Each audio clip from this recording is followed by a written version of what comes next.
السلام عليكم زبائننا الكرام. اليوم الرابع من العيد ما شاء الله.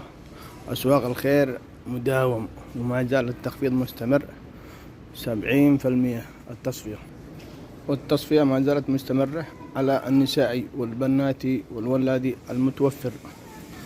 متوفر جميع القطع من النسائي من البناتي من الولادي، عدة أشياء وعدة موديلات. وصلتنا أشياء جديدة من التنانير ومن الفنايل، وهذول الجلابيات والقمصان النسائية مرة خامة نظيفة.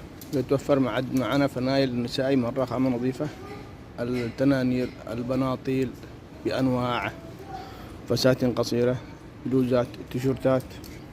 الحقوا ما تلحقوا، جميع المقاسات بتروح. الحقوا المقاسات، الحقوا الأشياء، مرة خامة نظيف. فرصة إلا فرصة إلا فرصة. تأخذ ب100 ريال تدفع 30 ريال، تأخذ ب1000 ممكن تدفع 300 ريال فقط. يا صلاتي على رسول الله. الحقوا المقاسات من أصحاب الشرقية، أصحاب الدمام، أصحاب الخبر، أصحاب الجبيل، أصحاب القطيف. أسواق الخير مصفين. وفي أمان الله، وتحياتي لكم. إذا حاب تستفيد تابع حسابي، وفي أمان الله.